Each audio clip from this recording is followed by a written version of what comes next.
Bismillahirrahmanirrahim. Assalamualaikum warahmatullahi wabarakatuh. Alhamdulillahirrahmanirrahim. Berbahagia sekali, senang sekali, dan juga sangat bersyukur ya saya khususnya sebagai pribadi maupun sebagai Presiden Komisaris ya, dari Trust Solusi Syariah atau Trust SS ini, karena pada hari ini ya Bapak Ibu semuanya berkenan untuk hadir di ruangan ini dalam rangka menghadiri undangan kami tentu di 2 tahun Trust Solusi Syariah.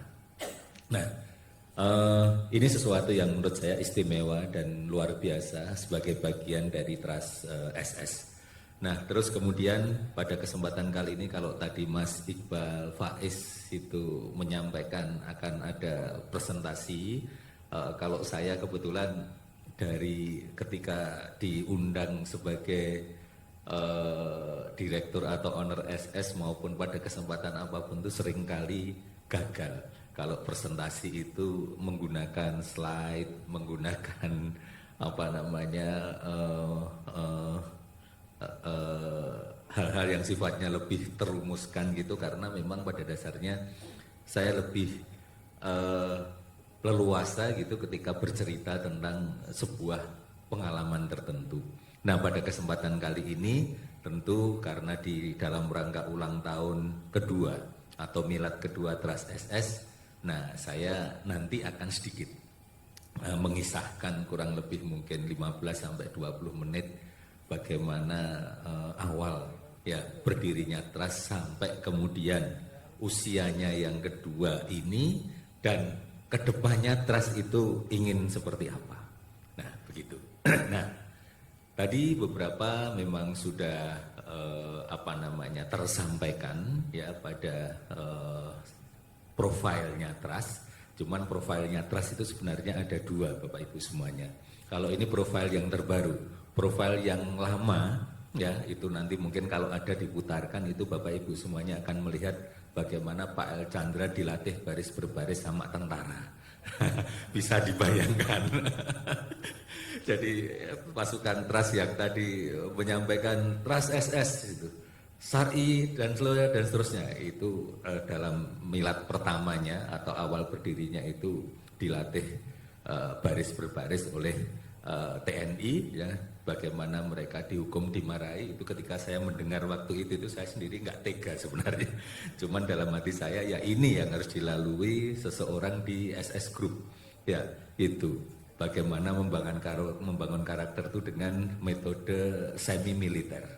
Nah, itu di SS berlangsung. Jadi kalau Bapak Ibu misalnya pernah lewat ke warung SS, setiap pagi ada senam, setiap Jumat ada baris berbaris dilatih oleh TNI. Terus kalau training prakerja itu setiap angkatan latihannya, trainingnya di batalion dan langsung dilatih oleh TNI. Nah, memang itu salah satu ya yang saya ingin, bagaimana pribadi-pribadi muslim itu bukan hanya sehat secara spiritualnya, tapi juga tangguh secara fisiknya, gagah dan disiplin. Ya, tanpa kegagahan, tanpa kedisiplinan, tanpa kemegahan, Islam tidak akan pernah menarik. Kebenaran saja, kita yakin Islam itu benar. Tapi kalau kita sebagai muslim gagal menampilkan Islam yang gagah, Islam yang indah, Islam yang megah, maka dakwah akan sangat lemah. Mendakwahkan Islam akan sangat lemah. Itulah juga kenapa saya ingin waktu pertama kali menginisiasi Trust itu, saya ingin bagaimana caranya syariah Islam itu tidak hanya benar, tapi bagaimana syariah Islam itu juga mampu ya menampilkan dirinya, menampilkan keindahannya, menampilkan kegagahannya, menampilkan kesuksesannya, menampilkan kekayaannya, dan dikagumi sampai menggetarkan musuh-musuh Islam. Itu kalau hanya benar saja ya, sejauh yang saya tahu puluhan tahun ya Rasulullah berdakwah, mendakwahkan Islam ya, itu umat yang ikut Rasulullah itu tidak banyak. Tapi ketika daulah Islam berdiri, kemudian nampaklah keindahan Islam. Orang-orang kafir pun datang berbondong-bondong ingin berada di bawah naungan kekuasaan Islam waktu itu. Tanpa pindah agama, tapi mereka menikmati bagaimana indahnya berada dalam naungan Islam. Itu ketika Islam nampak keindahannya, nampak kegagahannya. Tapi kondisi saat ini, hal-hal yang berbau Islam, bukan hanya kumuh, bukan hanya pinggiran, bukan hanya gagal, tapi lebih parah lagi, semua bisnis, semua aktivitas kegiatan yang sifatnya Islam-Islam itu penipu, topeng, kamuflase, itu lebih parah lagi sekarang kondisinya. Nah dari situ apa? Dari situ makanya saya menyampaikan ke Pak Chandra dan tim waktu itu, Trust Solusi Syariah itu saya tidak hanya atau kita semuanya seperdekat bukan hanya sebagai solusi yang tadi tersampaikan di video, solusi bagi teman-teman pengusaha, bagi siapapun pelaku usaha maupun keluarga yang kesulitan secara ekonomi dan ingin bermuamalah secara bisnis tanpa riba, tanpa kebatilan, tanpa kekaraman. Bukan hanya sekedar itu. Kalau hanya sekedar itu tidak perlu trust. Itu.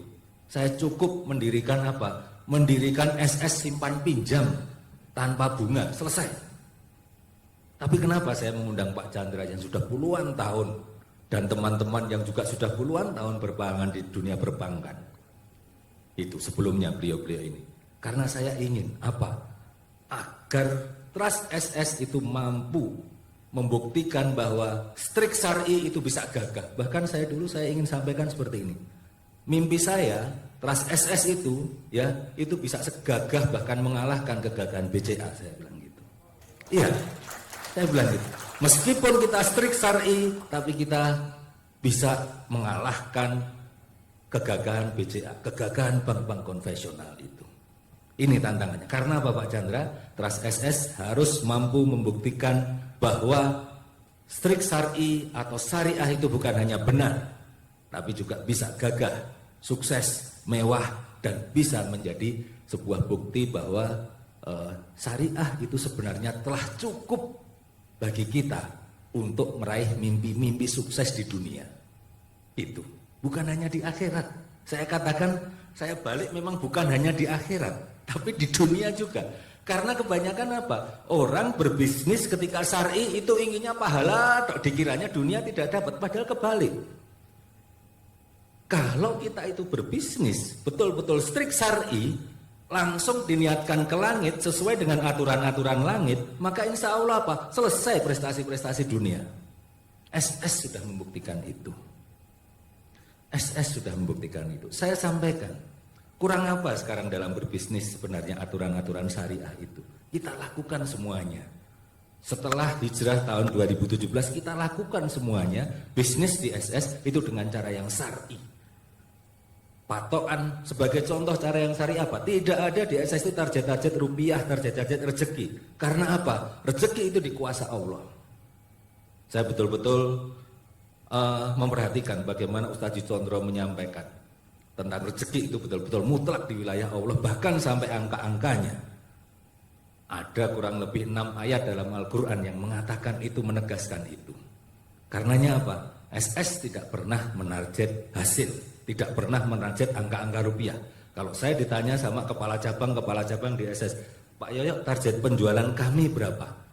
Tidak ada di SS itu perintah berapa, target berapa penjualan rupiah yang harus diterima. Tapi perintahnya apa? Perintahnya laksanakan semua sebab-sebab laris, bekerjalah sampai kepala pusing, mata berkunang-kunang, kalau perlu pingsan di dapur, pingsan di tempat kerja, saya bilang gitu. Masalah hasilnya wilayah Allah. Wilayah manusia itu bagaimana sampai pusing, mata berkunang-kunang dan pingsan. Bahasa gampangnya untuk memahamkan mereka itu. Ya, tapi kalau wilayah rupiah, berapa pengunjung yang akan datang, berapa transaksi hari itu serahkan pada Allah. Gitu. Karena memang syariat mengatakan seperti itu. Ini salah satu contoh saja. Itu. Yang lainnya lagi banyak sekali.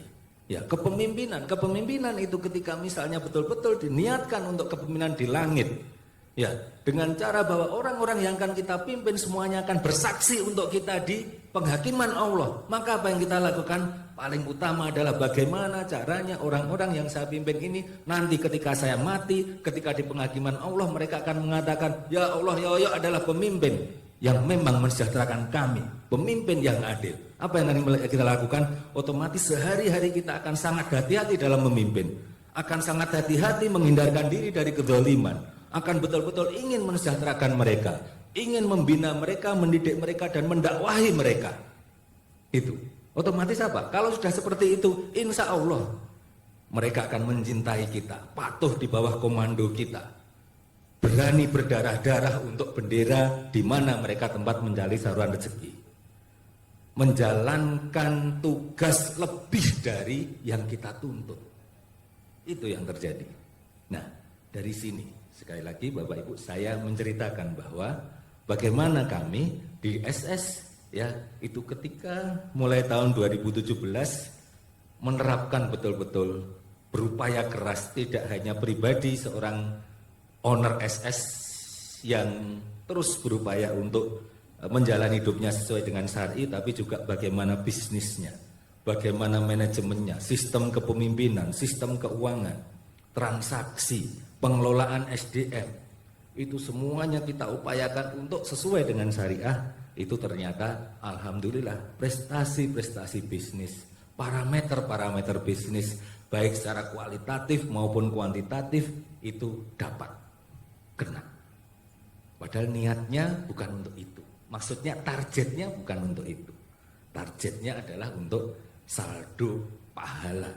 Tapi ternyata saldo rupiahnya seringkali juga sudah lewat kena juga.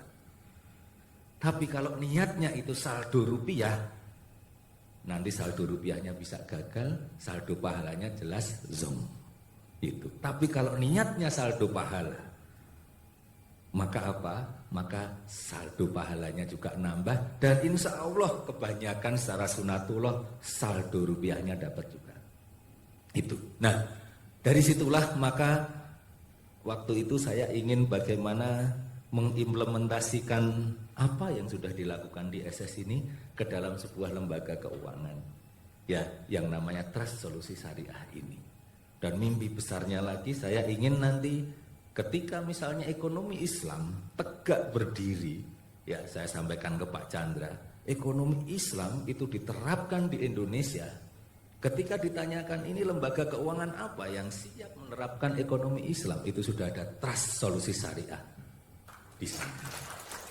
Itu. Karena Trust Solusi Syariah sudah berkembang, tumbuh di mana-mana. Itu.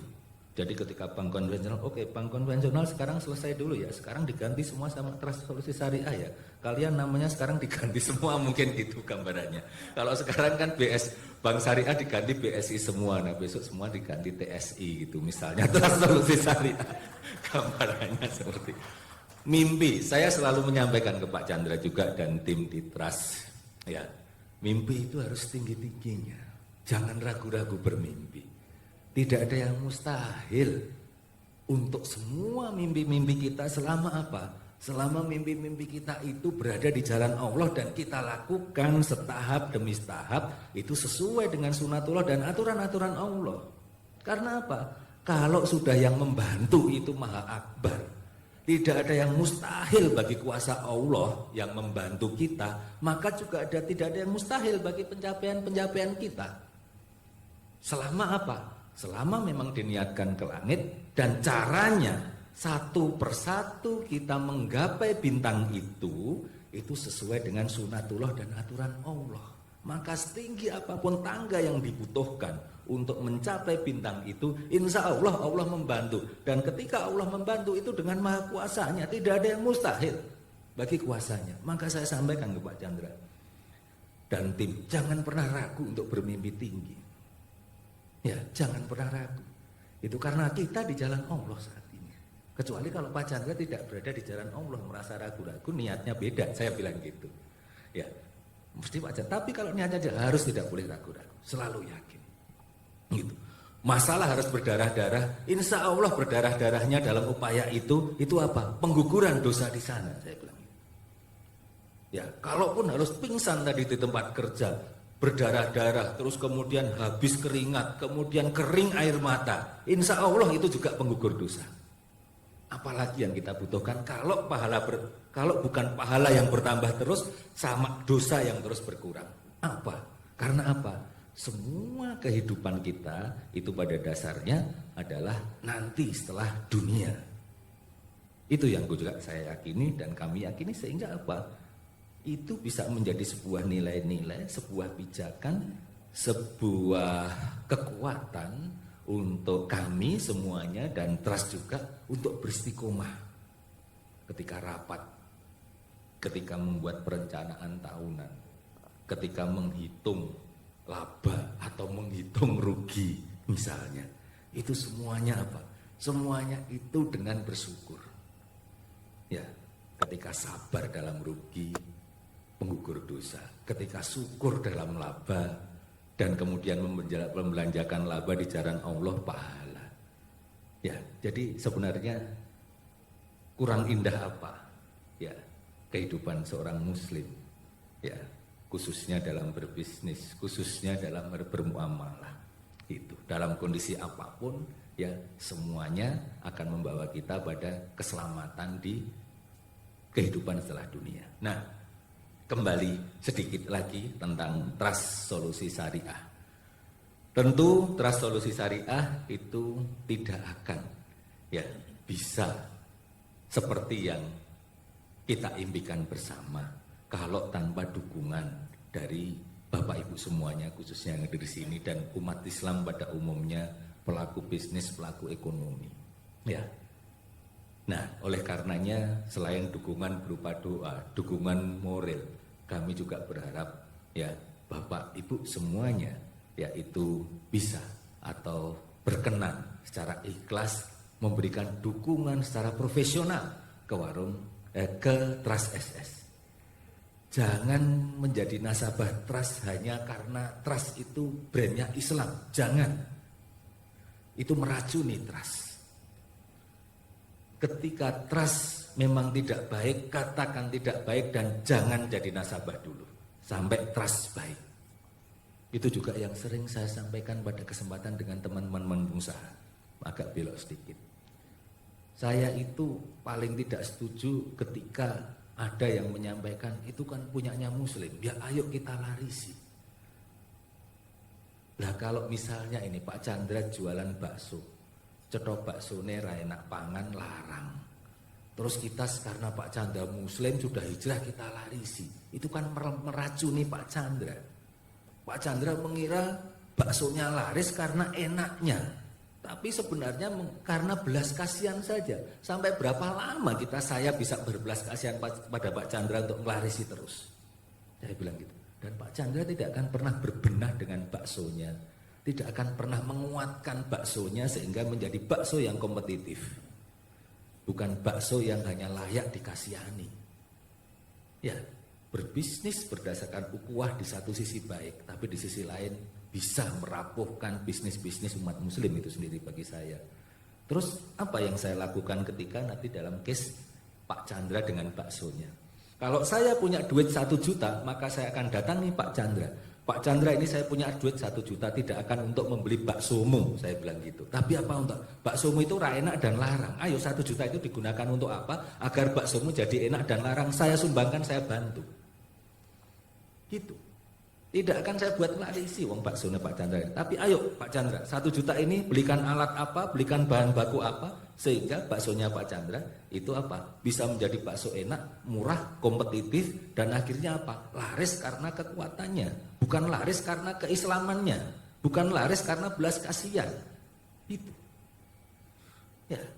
Di sini juga saya berharap ketika Bapak Ibu nanti berinteraksi dengan Trust atau punya niatan untuk mendukung, membantu Trust, itu bukan atas semata-mata dasar emosional sebagai sesama muslim, emosional untuk berukhuwah, emosional untuk menegakkan syariah, tapi apa? Tapi juga harus membantu, mendorong Trust, mencambuk Trust untuk apa? untuk menjadi sebuah lembaga keuangan yang syariah profesional. Trust butuh cambukan, trust butuh pukulan, ya, trust juga butuh bentakan, agar trust bisa menjadi tangguh dan kuat. Ya, itu. Nah, karenanya saya juga meminta pada kesempatan ini agar Bapak Ibu semuanya nanti atau kapan gitu, monggo silahkan, ya, menyampaikan hal-hal yang sifatnya memang untuk kebaikan ke depan trust solusi syariah ini. Nah, terus apakah trust itu hanya berhenti di trust? Apakah semua lembaga syariah harus brandnya trust, Pak, ketika Pak Chandra menyampaikan seperti itu? Tidak.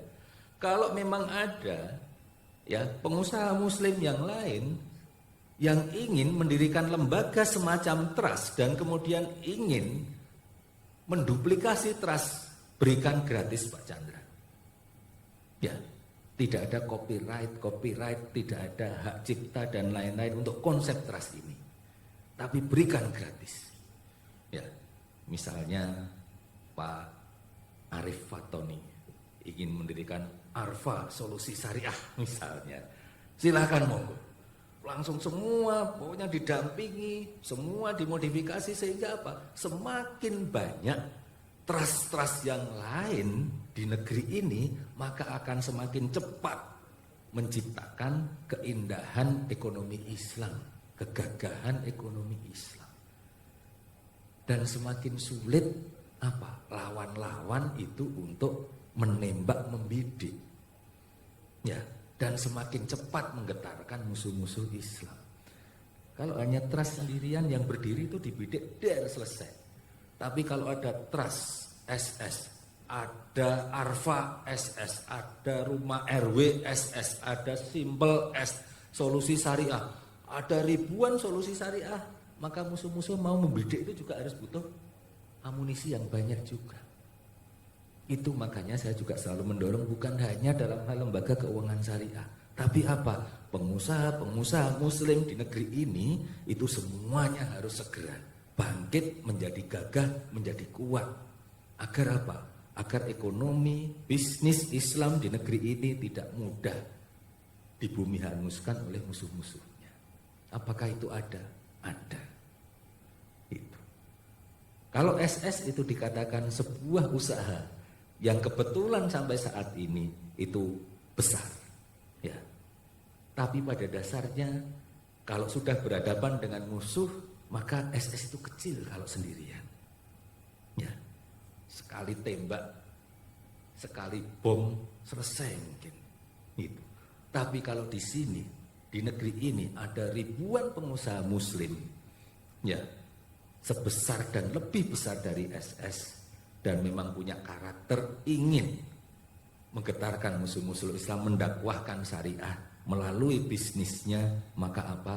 Maka akan sangat sulit musuh-musuh ekonomi Islam itu akan membungkam, mengalahkan pebisnis-pebisnis SS yang pebisnis muslim yang jumlahnya banyak ini. Maka selain masalah trust, saya juga mendorong, ayo pengusaha-pengusaha muslim gagahlah, bangkitlah, sesuai. Tidak usah saya menyampaikan belajarnya itu enggak perlu belajar buku-buku yang keluaran-keluaran kapitalis itu semuanya bohong, saya bilang gitu. Iya, saya itu tidak pernah ada satupun analisa SWOT, saya itu tidak tahu. Robert Kiyosaki saya itu lihat bukunya saja belum pernah. Analisa SWOT, meskipun saya kuliah di teknik kimia, ada mata kuliah analisa SWOT, tidak pernah. Ya.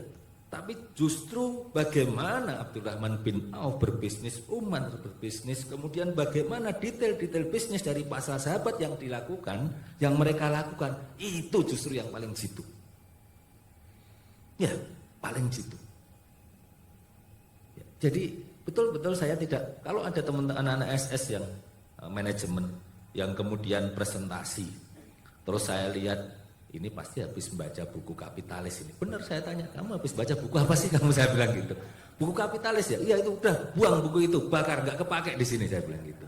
Iya, dari caramu presentasi mau menjual itu ketahuan, saya bilang gitu. Apa referensimu itu? Itu. Bagaimana misalnya ada manajer SDM yang menyampaikan bagaimana mengelola SDM mengarahkan ke sini, pasti bacaanmu itu buku-buku nggak benar.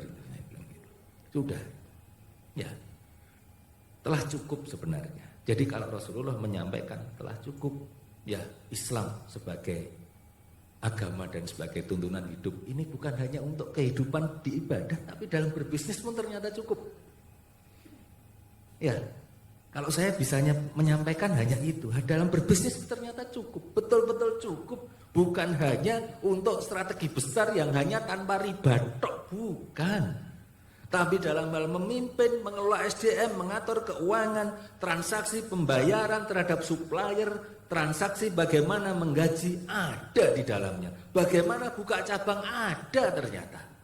Dari 1 biji menjadi 2 biji.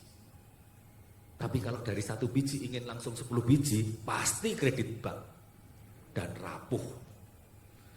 Pengembangan bisnis yang diajarkan oleh Islam adalah dari 1 biji menjadi 2 biji, dari 2 biji menjadi 4. Itu akan menjadi apa? Perkembangan yang kuat.